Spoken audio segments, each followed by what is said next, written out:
Good morning. It's time to get in touch. Brought to you by Geisinger Muncie and Jersey Shore. State-of-the-art healthcare close to home. Every week, this public affairs show shines a spotlight on people and programs in our communities that improve the quality of life in Lycoming County and beyond. I'm Freddi Hammer, host of In Touch and news director at Backyard Broadcasting. There's a major hunting event coming to central Pennsylvania that's about more than competition. It's about helping neighbors in need. So joining us now on In Touch is Marcus Yeager. We'll call him Mark, right? People call me Marcus, but yeah, Mark is my legal name. And of course, he's the founder of Crosshairs on a Cure to tell us how the event's raising money for someone in our community battling cancer. We want to find out all about it. Good morning, Mark. Good morning, Freddi. How are you today? Really good. Thanks for coming in today. Absolutely. It's a complete pleasure. You are helping people. Tell me about Crosshairs on a Cure. So, Crosshairs on a Cure is actually my nonprofit organization. And through Crosshairs on a Cure, we host an event. This will be our second year event, but it's called the NCPC. So it stands for the North Central Predator Circuit. And what we do in the North Central Predator Circuit is we host a hunting event. We don't consider this a competition. We consider it an event. Most tournaments or competitions, they raise money and all the money goes back to the hunters and everybody competes. And you basically show up at the door with whatever animals that you happen to bring in with you. You would weigh them and, you get your allotted cash and you go home. I took my passion for the outdoors. I've been hunting and fishing my whole entire life, Freddi. And I wanted to do something with my passion that could also help people. Sure. So with that, we funded Crosshairs on a Cure, and through that, we host the North Central Predator Circuit. Like I said, it's more of an event. So what we do is we get hunters from all across the state, and we basically have them sign up as teams, 2 or 4-man teams. Okay. And registration still goes on until the 25th of this month. So if you're a hunter in the area and you're listening to this and you want to get in on the action, you can find us on Facebook under North Central Predator Circuit. I see. Okay. Yes. The nonprofit is basically how we have to run the North Central Predator Circuit. So a lot of people don't know about Crosshairs on a Cure. The government and the IRS does, obviously. Sure. It's on the paperwork. Yeah, it's on the paperwork. Right. But if you want to look us up, go to North Central Predator Circuit. We have several billboards. Thank you to Lamar Advertising for donating a few along all of our major highways out here. There's signage everywhere. But also you could reach out to me at 570-502-2611. Text messages, phone calls are greatly appreciated, but I will answer text messages as well. Last year I started it. I had 3 weeks worth of planning. That doesn't seem like a lot. It wasn't. Okay. And the only reason I did it was because I work in the oil field. I work 95 hours a week on average. Wow, okay. And with the way my schedule falls, all of these tournaments and events that are held throughout the rest of the state, they always fell when I was working. So I have, a $10,000 gun set up, and I have all this gear to be able to go out and hunt coyotes and foxes and raccoons. Sure. And I was never able to use it in competition. So I said, you know what? I got 1 month left of the season. I said, I'll host my own. Great. And I'll compete in it. So with that, I said, but I'm not going to have it as a tournament. I want it just to be friendly. I want it to be with the local town people, try to get some sponsors around, and we're going to pick somebody to donate money to that's battling cancer. So last year, our beneficiary was Yolanda Marshall from Maryville, and we raised money for her. Like I said, it was our first year, 3 weeks of planning. You don't expect much. We actually ended up registering 53 teams. Wow, that's great. That is like when you're talking predator hunts, that is a big amount of teams. Yeah. A lot of your average tournaments around here push anywhere from low 20s to 60 teams on average. But we secured a lot of local sponsors in the area, like Yoder Insurance. We got the Jiffy Market, all those guys. And we ended up raising $1,450 for Yolanda last year. That's wonderful. So after seeing the hit and seeing how kids enjoyed it, we gave them some hands-on activities, and we allowed them to help weigh the animals. And after all that, people were coming up to me, and they're like, oh, my gosh. He's like, this is the first tournament that I ever brought my wife and my kids to where they're not dragging me by the coattail to get back out to the door and go home. We had kids crying because they didn't want to leave the event. It was so cool. This is such a great testament to your idea. Yes. So as I'm seeing this, I'm like, oh, my gosh, there's not another predator hunt like this. And we were small. So starting the day after that, I said, I'm going to make this big. Yeah. And I started reaching out to sponsors all across the United States, even China, all sorts of companies. And as we sit today, we went from 17 sponsors last year to 111 this year. Incredible. Well, What does that do then for your ability to help someone who's receiving these helping funds? So I'll tell you what it does. Last year, we had roughly 15 itemized donations throughout these sponsors that we're grabbing. And through those about 11 to 15 donations, whatever it was, because I purchased some myself, we raised a little over $7,000 by raffling them off. Amazing. Absolutely amazing. Incredible. Sitting where I am today, it's. I just told somebody last night, it feels like a dream that I'm not waking up from. Yeah. And what's really cool is with all these sponsors, last year, all those itemized donations might have been around $1,500 worth, Yeah. $1,500, $200. We're pushing over $30,000 worth of donated items. That is a generous amount of people that are helping. Yes, and that's just itemized donations. We got another probably 10 to 12,000 in monetary donations. Yeah. And then with each team that signs up, that goes back to it too. So I like to be conservative, and I like to lowball myself when I give kind of estimates like this. Sure. But we're estimating that the beneficiary this year is going to walk out with $8,000 to $10,000. I'm so Right. happy. That is amazing. There's not a single tournament in the state that does something like this. Do you have to do a 501c3? Is Yep. that a choice? Yep, we have that. We obtain a lot of sponsors through that because Yeah. obviously it's a tax write-off. So like when people donate to us, we have forms and we fill them out. It has all of our information on it. Some people, they're just so generous. I mean, we've had people donate $3,000 worth of scopes and thermal optics and scanners, and they don't even ask for it. It's just, it's such a cool feeling, and I've met so many cool people doing this. Canco Armory, they're a suppressor company from down in Georgia. Okay. Is that a Literally, trigger thing? It makes your gun quiet, basically. Suppressor. Yes, suppressor. I'm getting an education here, Yes. Mark. Well, that's what I like to do, too. I kind of wanted to be a teacher in my past life as well. This company just popped up one day as an ad on Facebook, and I messaged them. I said, hey, here's what I got going on. This is what happened last year. Here's what I want to happen this year. And without even second-guessing or, asking an AR question, said, we're going to sponsor you guys. We're going to donate a suppressor. They donated a suppressor. I posted on my Facebook page. Their page went up like 12,000% within the first week.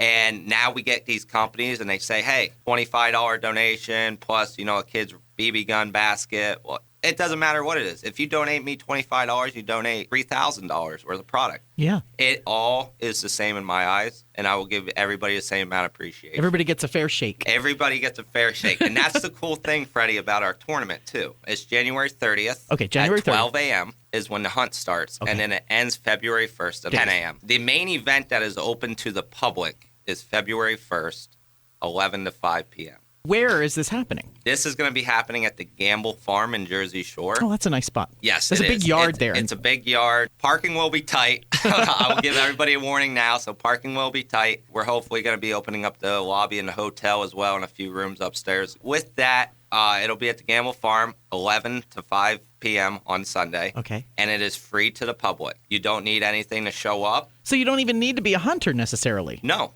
We have raffle baskets for kids. We have raffle baskets for women. We have candle baskets. We have makeup baskets. We have Mary Kay baskets, dog and pet baskets. You're going to need a big tent just for the baskets. Oh, yeah, they're all going to be inside. Okay. Yeah, we like to keep people warm, especially this time of year. No doubt. But we also have a company called Free Pop 3D. They make plastic 3D printed traps, and he printed off 30 of them for us. They're actually fully functional.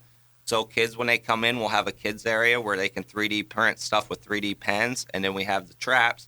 So we'll have people there at the tables teaching kids about wildlife management, about how trapping works, how conservation works, and plays a role in managing populations of Pennsylvania predators. Cool thing about the traps is they can set them, and they can step on them, push the button, and it'll snap around their fingers, and it's completely harmless. That's nice. And it gives them some hands-on activities. We'll have kids' games, discounted food that day for everybody that walks through the door. Excellent. And you can take the beer out in the parking lot and watch animals come in, and it's going to be good.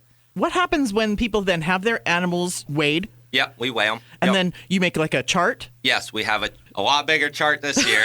You need more Sharpies. Yeah, we're currently sitting as of last night at 151 teams. Oh, my gosh. 151 teams for a hunt in Pennsylvania is absolutely unheard of. Mosquito Creek has been the largest for years and years and years. They get around 3,000 people that sign up. It's a one-person team. And that's the kind you explained that was different than this. Right. Ours is completely different than that as well. Okay. We offer what we call an equal opportunity to win. So you could walk out and see a raccoon out there messing with your chickens or something, and you could shoot it. It may only weigh 6 pounds. Now in a normal tournament, if you shot that, you wouldn't even bring it into a tournament. You wouldn't bring it in because it's not going to get you anything. In ours, it's an equal opportunity, and it's all randomized. Okay. So if you walk out and you get a 6-pound raccoon, we could draw smallest raccoon that day, and you could walk away with $6,000 in your pocket. What kind of animals besides raccoons? Coyotes? Yep, coyotes, red fox, and gray fox, and bobcat. Is that the season it is during this time? Yep. Okay. Yep, and that'll run to the end of February. Do you have people that show up from, like, Department of Natural Resources or anybody, like, Game Commission people that are involved? There's a predator biologist, Kyle Van Wy. He'll do, like, stomach contents on some of the predators and stuff, and basically he can show you, like, what they've been eating and how often, but That's an education in itself. It is, and it's so cool. Unfortunately, we couldn't secure that this year, and then with a couple of the changing regulations that the Game Commission is trying to put into effect for the deer seasons, I don't think any of them's going to be attending our event because they don't want to deal with the public relations on that end. I understand. And I understand it too. And maybe you could work on them for a whole year after this. Right. I would love to have the Game Commission there and have Kyle Van Wy, and maybe because they have a simulating van where kids can go in and they give you fake guns, and it pops up like a wildlife screen, and kids can shoot squirrels and stuff. That's inside. cool. And it's cool, and that's what we were trying to secure, but it's a little late. We didn't get on them fast enough, I don't think, this year, but that's something I'm going to look into next year, I think. Normally, when the Game Commission shows up, they'll set up a table, and they'll, give out the little sheriff's badges to the kids. And, oh, yeah? Yeah, we're gonna work on getting their attention a little more next year and trying to work with those guys, because they are a great group of people when it comes to educating the public. They do try their best, and it's appreciated in my eyes. So you're doing Crosshairs on a Cure, and it's starting on January 30th. So who is the recipient this year? Have you decided on that person? Gary Dapp from Williamsport. He's struggling with bone cancer right now, but I reached out to his daughter. I seen that she had posted months ago that, her father was diagnosed, and she was looking for people to help basically raise money for him. Yeah. So I stepped up. I said, hey, we need a beneficiary this year. We basically partnered with her, and then on top of doing the NCPC event on the 1st, the day before, we're also hosting a huge gun bingo at the Gamble Farm. Oh, that'll be nice. Which it's sold out. Wow. All your tickets gone. Yeah, we had 250 tickets, and in about 2 months, we sold them out. Are people coming from out of town? We got people coming from North Carolina, Missouri. We got 2 guys from Utah coming. My buddy, Kevin Higgins, he's from down in Texas. He's part of a Six Shadows thermal crew. Okay. And basically, they're one of our sponsors this year, which is really cool. And he's coming up all the way from Texas, and he's actually going to be hunting on my team this year. It's so great because you were saying how it's an equal opportunity thing. Yep. Otherwise, nobody would want to do this. And they know. And exactly. Even our third place payouts, as we expect, are almost as much as a first place payout in a big tournament. This is probably creating quite a buzz. It is. Our whole town, like you can see, I'm wearing an NCPC shirt and hat. It's so you cool. got merch. Yes, I do. When we'll have it there at the event too. Kids sizes, all sorts of stuff. But it's so cool. You walk through my town, a small town of Jersey Shore, and you'll walk into local stores and you'll see people wearing the hoodies, and you'll see people wearing the hats, and you go out to eat at the local restaurant and people have the hoodies on, and it's so cool. So far, just in pre-order sales, we sold 125 hats and 140 hoodies, and I just got another shipment of 140 hoodies and another 50 hats in. Are they all green like that? I like that green. No, we have green, we have tan, black, and pink, and hunter orange. So for all the small game and deer hunters out there, we got you covered with the hunter orange. That's awesome. I love it. Yeah. Have you considered being a part of Raise the Region this year? Raised to what? Oh, I can't wait to tell you about this. There is an opportunity for 501c3 organizations to put their name on a Raise the Region chart where people can go on, it's in the beginning of March, where people go to that website and just donate. You know what? I appreciate that. Yeah. And then as soon as we're done here, I'm going to get with you and we're going to talk a little bit about that. Definitely. That sounds like something we'd definitely be interested in. Because I'm not saying this to sound greedy in a way, but I'd love to help more than one person through this event. This isn't you cashing in. This is you helping a group. No, and actually last year I lost $300 and some I didn't make a penny. And this year I've bought several little packages, and I also write music. Okay. And produce music. So I write a lot of hunting songs for companies all across the U.S. Yeah. And I mention their products in it. And I get a small royalty off that every year. So like for the past 2 years, I've made, I don't know, they don't pay you much. $317 off of it. So isn't that sweet? It made up for your loss. Right. I actually just withdrew all that money last week, and I put it into what we call side pots in an event. Okay. So there's an envelope that says Nature's Bane on it, which is my artist name, Nature's Bane. And in that is 3 $100 bills. And I created a side pot. So it's basically like you'll take one animal's weight minus another animal's weight. And that the winner that comes closest to that number will take that home. And we've had 5 or 6 different companies like that have sponsored us. Night Prowler Optics, for example. Okay. They donated $3,000 worth of thermal gear to us. Incredible. Absolutely insane. His name's Robert Hubbard. And like I said, his company name is Night Prowler Optics. He also just donated his own personal side pot, too. So that's up to like $500, and that'll be random, too. So like I said, in our tournament, if you win first, second, or third, you're done. You're happy with the $2,000 to $6,000, and you will go try to win other stuff. So instead of only having 2 or 3 people winning our tournament, we open it up to 20 plus people winning our tournament. Amazing. So it's not just life-changing cash for a beneficiary at the end of the day. You know, a 14-year-old could walk in and win $2,000, $3,000. A scholarship. $2,000 to $3,000 in the hand of a 14-year-old is life-changing money. That's going to be their first car or something for their education, or more like probably an video Xbox games. 360. You're right. Yeah. Video games. It's the latest Fortnite update and all that, whatever you call it. When we move up to the 20-year-olds, maybe that's a little different. Then they're getting cars. That's right. Right. You're right. Yeah. But it's just cool seeing how many people appreciate the hard work that goes into it, because there's even more. I mean, I took my old 223, one of my first Predator hunting guns. I mounted it on a tripod, and I got with Rick's Optics through a thermal company called Mid-America Optics. They sell a lot of thermal and night vision stuff as well, and they were nice enough to donate us a Rick's Tor T20 night vision scope, and I mounted that on that whole setup, and I have a very, very special way of giving that setup away this year. It's about a $1,200 setup minimum. Okay. And it's going to be given to some lucky individual, and it won't be an adult. It's a secret thing for right now? It's a secret, yes. All right. Yeah. Because I want to see how many parents truly, truly care about getting their kids out and into the outdoors and spending time with them. Because predator hunting, it requires a lot of time, patience, quietness.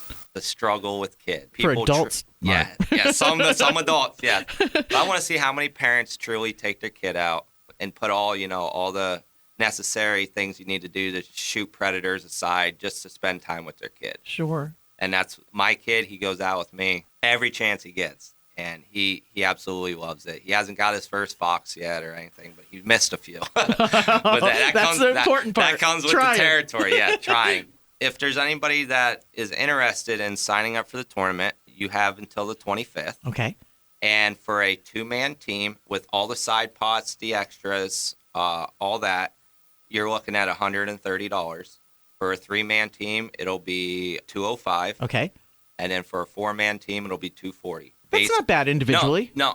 It's not bad considering we give you 4 free meal tickets. Okay. And then we also give you 800 registration tickets. So this is where it even gets better, Freddi. If you don't win or if you don't shoot an animal, most people won't show up to a tournament. But this isn't a tournament. This is an event. Yeah. So we did things differently.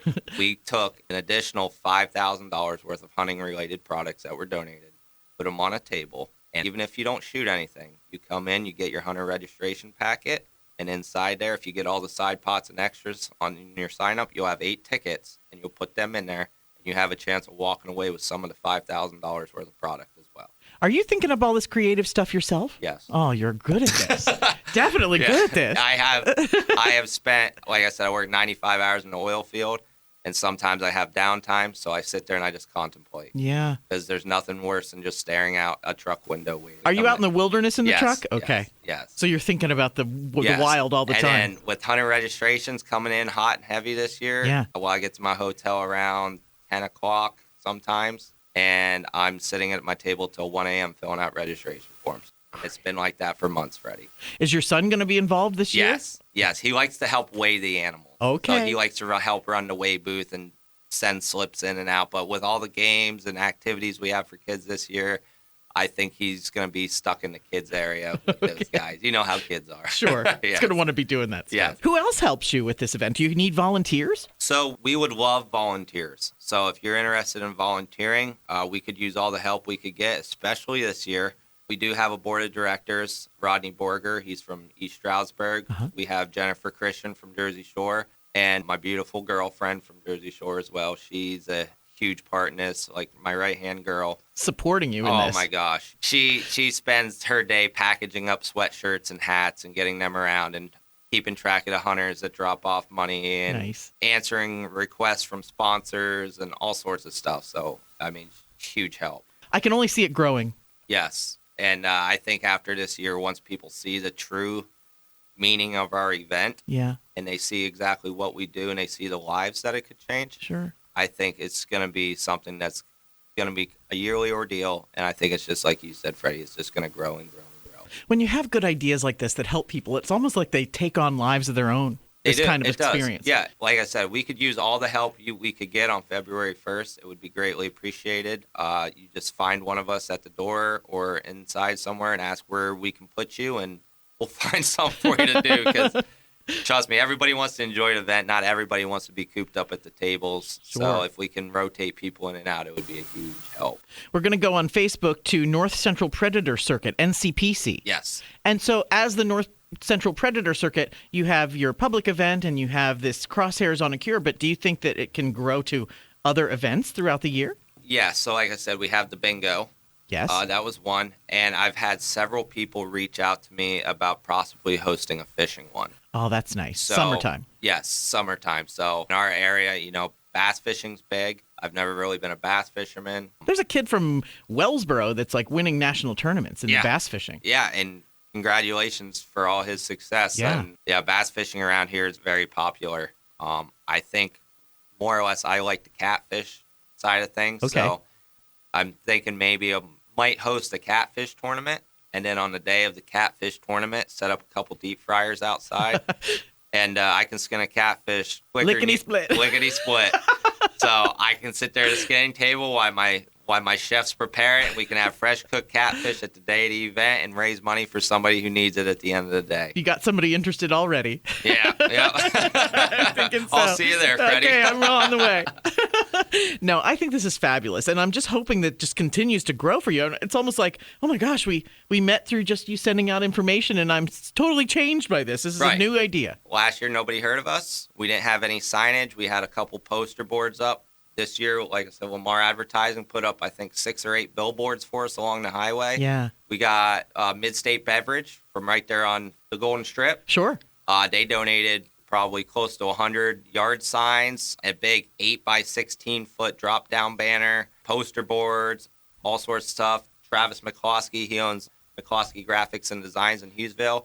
He's donated 10 banners already and all his artwork and stuff that's been needed throughout the event. Huge shout out to Travis, because without him, a lot of this wouldn't even been possible. We're so thrilled to help out with Crosshairs on a Cure, and we're helping out Gary Dapp. Yes. So he's the man that's going to be able to He is the man. Benefit. He is the man. Definitely. So, I think you're the man, too. Oh, You're the man behind the man. I try to stay as humble as I can, but people like you that push me up, my head starts to swell a little bit. Mark Yeager, you're the founder of Crosshairs on a Cure. The event's coming up January 30th. Yep, North Central Predator Circuit. And it's at Gamble Farm Inn. The Gamble Farm. The main event for the public is February 1st from 11 a.m. to 5 p.m. The hunting happens January 30th at 12 a.m. to 10 a.m. on February 1st. Basically 2.5 days of hunting, and then we'll see on February 1st. All right.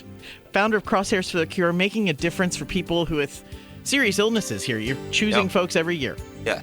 Well, good luck with this amazing endeavor, and we hope to see more of it as we go on here for 2026 for sure, but then 2027, 2028. And I hope I can come in here at the beginning of 2027 next year and sit down with you again and share all the new and better success that we've brought to the table. Great Thank you job. so much, Freddi. I appreciate the opportunity to come in and talk.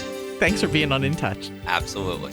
In Touch is locally produced in our studios at 1685 4 Mile Drive in Williamsport. To get in touch with us for questions, comments, or topic ideas, call weekdays 570-323-8200 or email me at fhammer@backyardbroadcasting.com. For archived files of our In Touch shows, find our Backyard Podcasting link on any Backyard Broadcasting website or subscribe to our YouTube channel, Backyard Broadcasting. The programming discussed here on In Touch does not necessarily reflect the feelings or opinions of the management or staff. Thanks for listening to In Touch. Brought to you by Geisinger, Muncie, and Jersey Shore. State-of-the-art healthcare close to home.